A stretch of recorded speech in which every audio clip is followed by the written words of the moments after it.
Okay, should we go into this? You guys have seen the cups enough. Why not make one? And Joan said a 15-minute timer, so. Cool.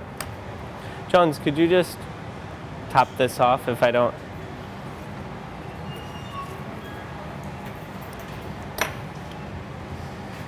We're gonna soak this bad boy this time.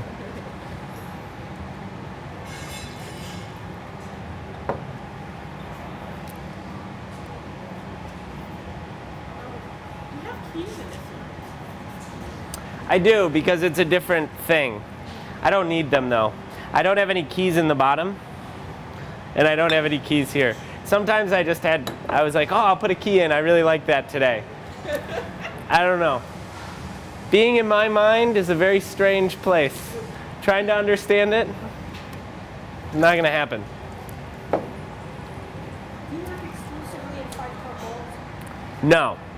The molds can get very elaborate. This is a 7-part mold. They could be, I think I've made a 25-part mold with little parts that like a cap that holds in little parts like transformers, you know? It's really weird stuff. Do you do that so you get all the seam lines? Do I do that so I get all the seam lines? No, I do that because it was the only way to make the mold. If you guys bring in a toilet and say, I want to cast this for my project, I'll go, whoa, that's pretty elaborate mold, you know? You can't physically do it in 5 parts. But a bit of what I've built into my aesthetic is this thing about the wheel and about the round that is about that language, but it's also about practicality. I don't ever have to worry about undercuts because these are drafted at a 15-degree angle. So no matter how much I carve them, it always comes down to a 15-degree angle here, right? When I'm throwing these things, this is thirsty, huh?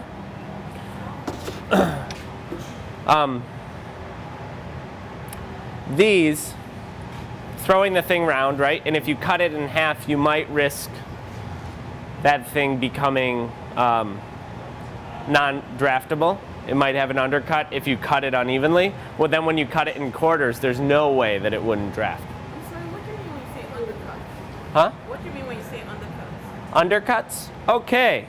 This is a good question.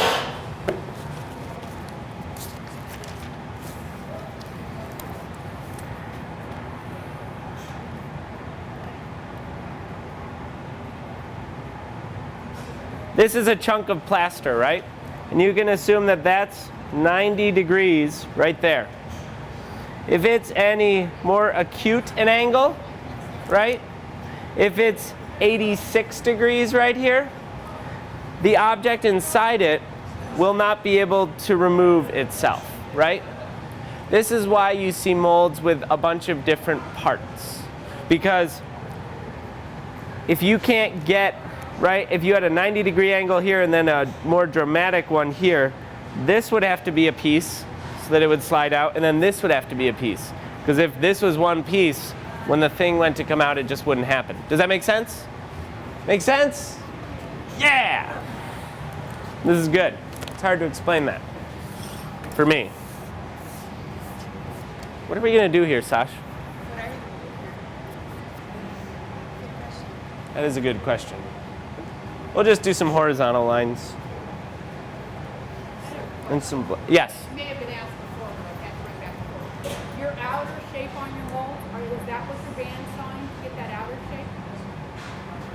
shape? No. We'll talk about what the outer shape is in a minute. Okay, good. Although I have to.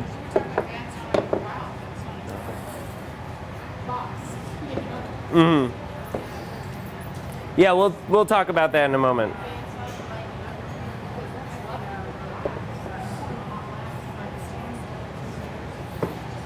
Okay.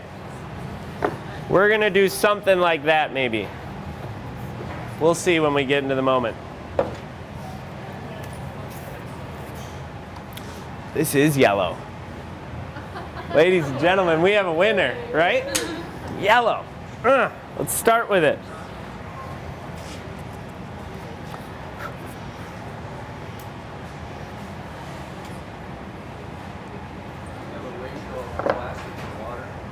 Ratio of plaster to water, no, all by eye.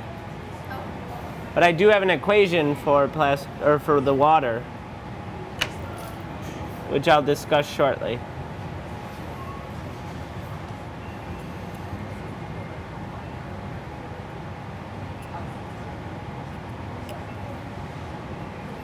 sounded like you said you carved those out of plaster. I did.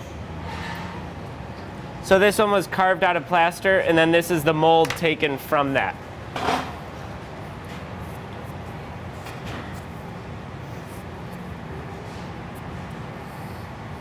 I often have these epiphanies. And I just had one. Hold on, I'll explain it in 1 second.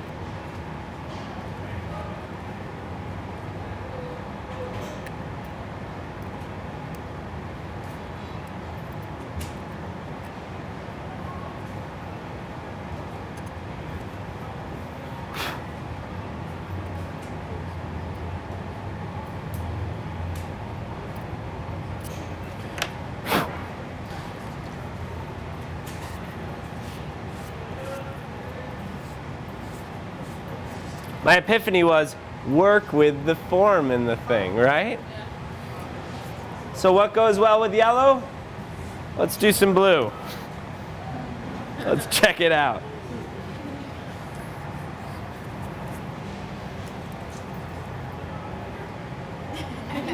No pressure, Kelly. I know. Here, play with this one. Okay. One thing I know about You can use that. that tool is called a fettling knife. And the reason why it's called a fettling knife, it has to do with cutting off volume. We can't hear you. Oh, okay. So that knife's called a fettling knife, and it's like mostly you see people using it in like growing pots, but it's actually it gets its name from molds. When a mold maker like crack open a mold with a finished piece out of it, it would have like that kind of seam that comes from the side of the mold right here, and that little like piece of booger that sticks out, they call it the fettle. Booger? Is that a technical term? Anyway,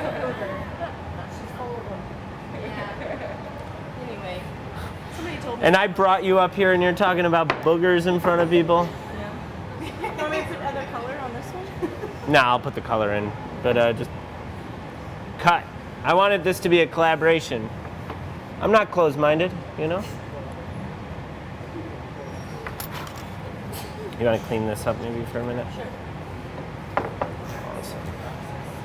Oh wait, what'd you do? You put I it. put more in. I thought that's what you wanted. Oh no, I meant. Oh, cut some more. Oh, you cut something. What'd you do I here? put more glue in. Did you cut this? No. Ah, okay. gotta Put a tell little me more it's blue in, gotta and I'll tell clean this. See, this is fun. Or I can cut this. Yeah, put more blue in so it's thicker, and then just start cutting it. See what happens. Yeah, you gotta be more specific. No, I don't. That's the part of it. That's what makes it so fun. We need to have a mystery side.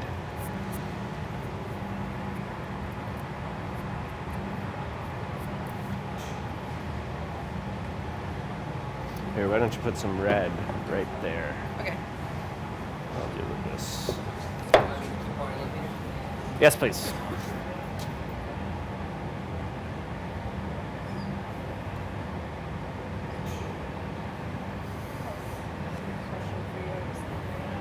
What's that?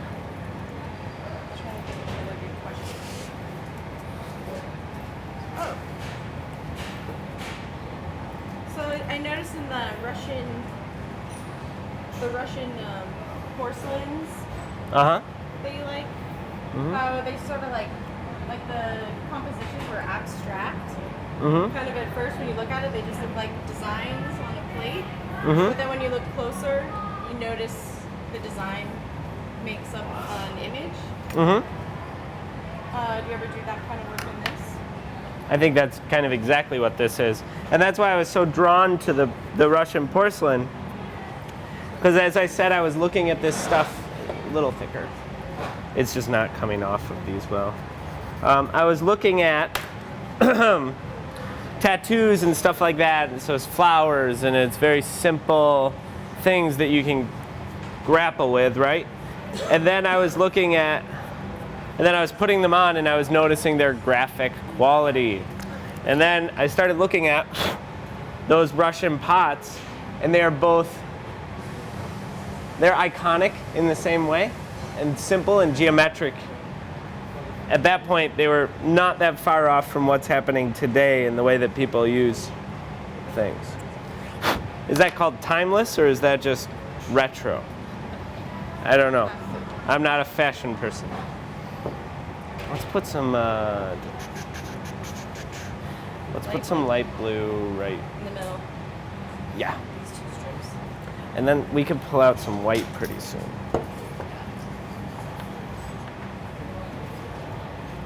Do we have one more brush or no?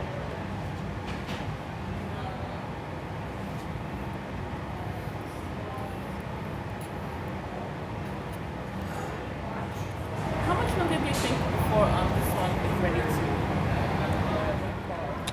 to? Any minute we can pour it out, and by the end of class we'll be able to see it.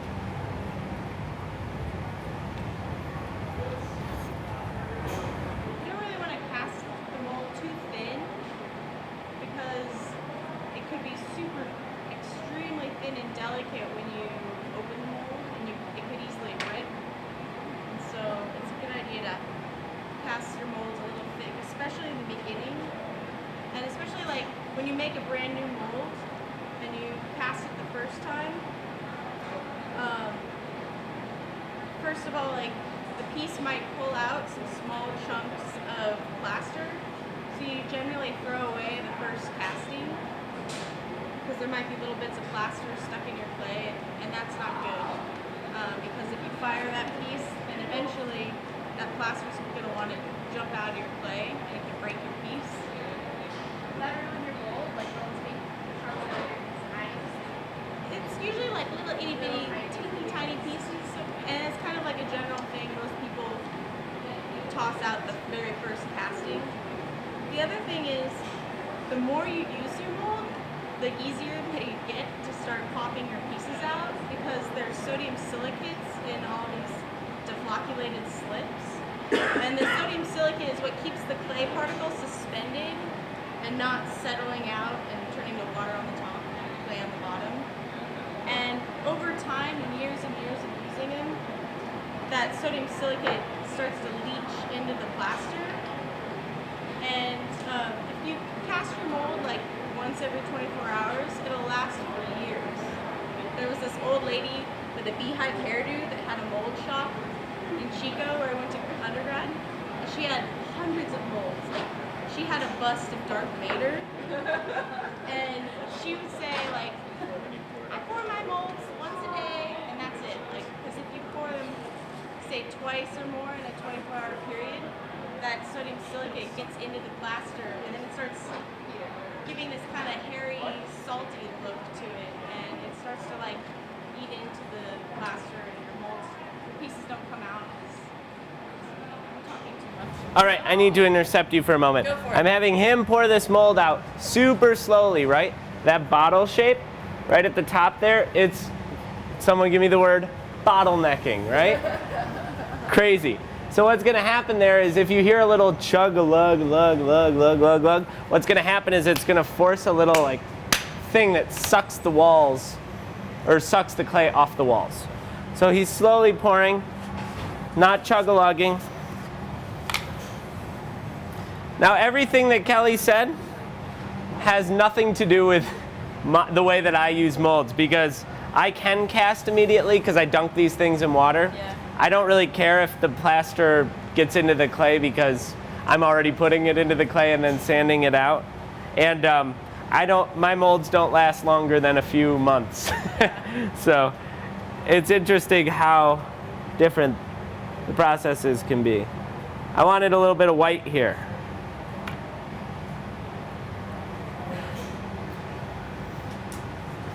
But that is very good knowledge. It's something that you should pick her brain about when you guys are making your molds. Because the likelihood is you're not going to want to make these kind of molds. Or you could make these kind of molds. You could. How's it going, Jones? Hello. All right. Thank you for your help. Fingers, because you're out of brushes. Yeah. Yeah, using the fingers. Let's put a little light. You have light blue here. Light blue, white. Let's It goes put nice let's on- put light blue right here, Okay. and then I'll put a little bit of white.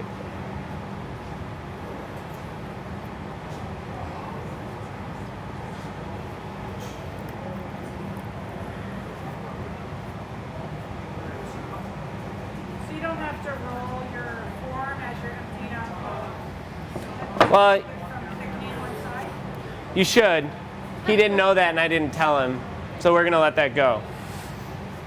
But but you should. Sorry, Jones. No problem. It's one of those things. Why'd you ruin it, man? Why'd you ruin this? And it tipped to one side now. Exactly. Hey, we need a brush. We need anything. We do need We're done with yellow, right? Yeah. That's okay. I'll just use this. All right. I think you've helped us, or helped me. I think you're good. Thank you very much. Again, ladies and gentlemen, Kelly. She will be here all semester. All semester. Fire and kill.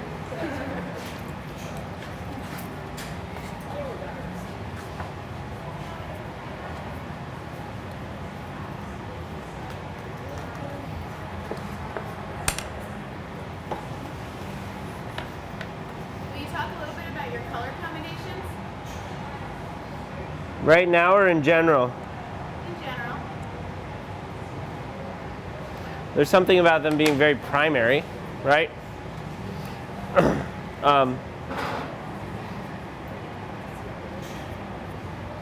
Sorry, I'm right in the middle of thinking about this. So I'll tease that one out for a minute or two.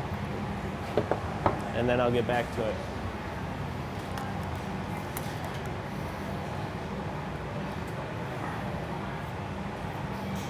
As soon as I get this on here. Usually I have a light black and a dark black. I believe they call that gray and black. Anywhere else but in my mind.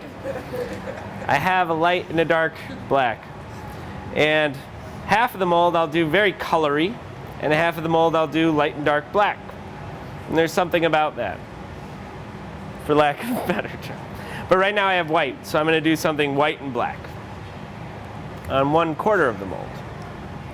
Now, the color combinations that I use are not often from my mind. They're directly pulled from a source, like the snowboarding boot or the Rachel Berry costume dress, right? We saw that in my images. Rachel Berry from Glee looking so spectacular in a orange, green, white, yellow, and blue striped jacket. And so I find that source and I think about a source, and then I start abstracting it a little bit by, first I have it and I look at it and I'm like making sense of it when I'm working, and then I slowly start to take the picture away and then distort that plane and then start to put colors together in different ways. So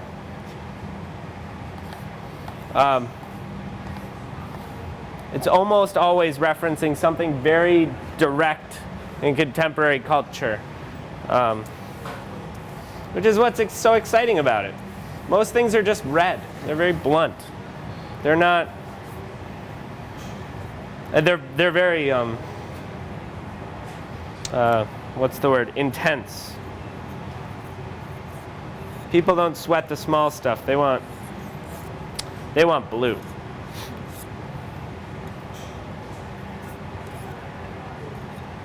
you ever take commissions? Commissions? Commissions are a dirty, dirty road. I took a commission recently for a perfume bottle jewelry box. A guy had found me, and I said, okay, but I'll put a lot of gold on it. That was the first thing I said. But beyond that, I can't promise you anything. I said, I'll do some green, because I know you like green, and I'll put some gold on it. And that's very important. I worked for that production metalworking guy for quite some time, right? All is out. Okay, I worked for that production metalworking guy for quite some time. No. And we dealt with a lot of commissions. Tons of commissions. It's a very dirty business. And it's especially dirty when you don't have a consistent product, right? We had a very consistent product there. And we were still sitting in meetings with people for hours who were buying a $50 clock, right? And then it wasn't good enough. And then it was the green didn't match their green. And all of this stuff is completely irrelevant to your process. Once I took on a commission about 7 years ago, 6 years ago, for a guy from Pittsford, that's an important part of it, who wanted to have trophies for a yacht club big event, right? So he found me, and this is a very dangerous thing when you hear someone say this. I want trophies for my yacht club, and I went to the Wizard of Clay, and I think he's getting a little ahead of himself on his prices. When you hear a person say that, you're really, you should run. But when you're 22, you don't run. And so I didn't run. And so he wanted these plates that were very specific, very, very specific for very little money, right? So that was number one. I had to make something far out of the realm of my normal scope for this guy, right? Number two, he didn't actually want a commission or a working relationship. He wanted a buddy. He wanted to be around me when I was making the things. And then number three, he wanted more than I could offer him, because the colors weren't the colors that were the exact colors on his yacht. And so then he offered me the opportunity to completely remake everything, but so that it would match the colors in his yacht. To which point, a man has to stand up and say, no, paint your yacht.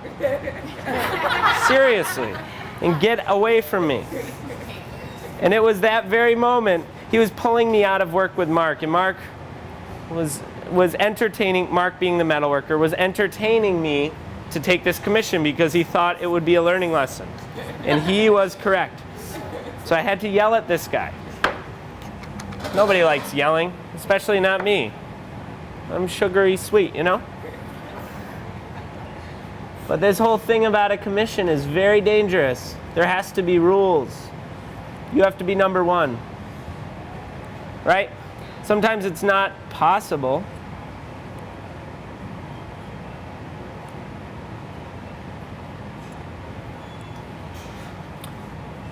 For you to be number one.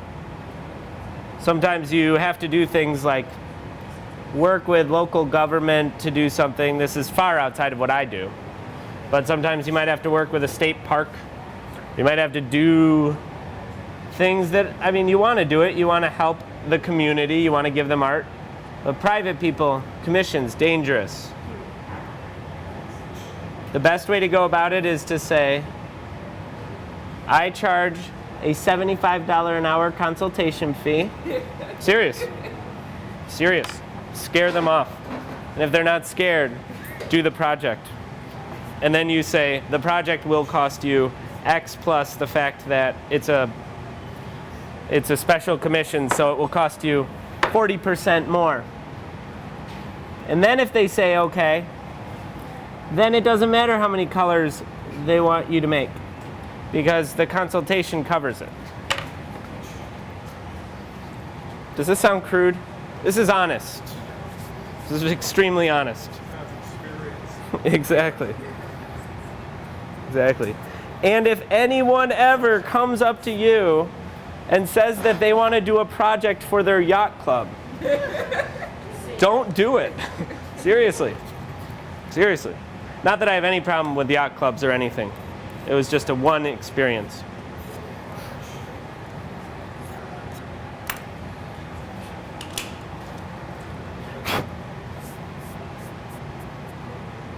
Do you layer glazes over these, or do you always just put clear? I layer clear and glazes and all sorts of stuff. Most recently, I'm trying to phase out the glazes a little bit because I'm just trying to really understand this. much as the subjects in my work, the perfume bottle, the jewelry box, the urn, the cup, the Scotch decanter, have been all I've been working with because I'm trying to understand them. You've got to set a simple goal, and it's still generally fairly lofty, right? Just understanding 4 things could take you 15 years.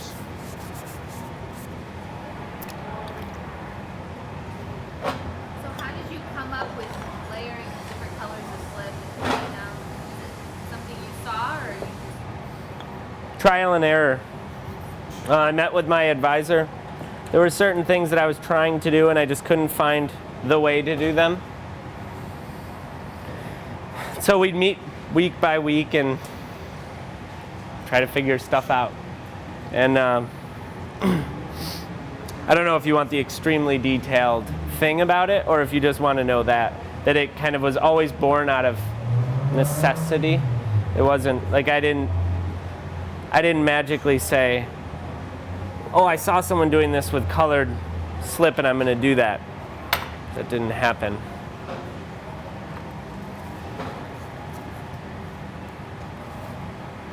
Did you want that? No, that's exactly what I wanted to know. If it was something that you evolved yourself. Mm-hmm.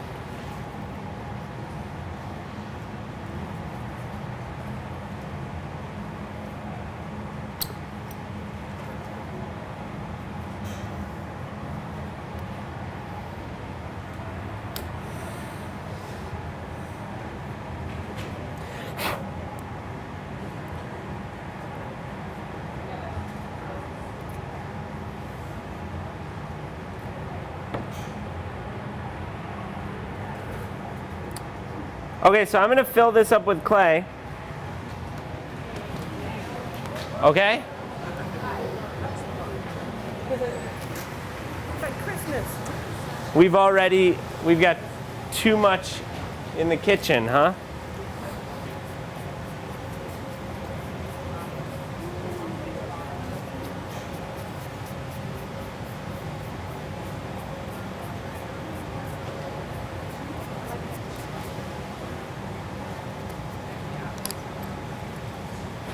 Where did you get the straps? I bought the straps in Alfred, New York.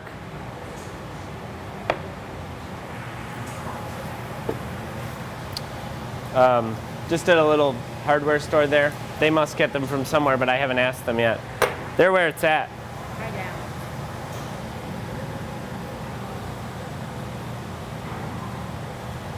Okay, we still need a little time.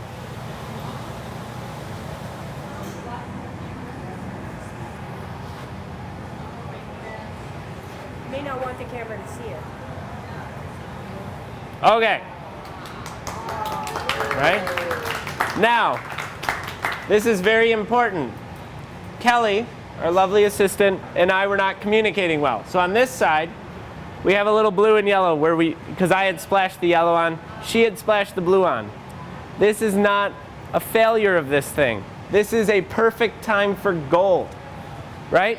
If you have something that doesn't work or there's an issue, put some gold on it. What I'll do is I'll put a clear glaze here and here, and then I'll put gold on it, and people will say, that's the thing. Pink, that's the moment. And I'll say, I know. I meant it. Right? Yeah, so we can look at it up front, and you can twist it and turn it around. This one is just a little bit too gelatiny for you guys to pick up right now.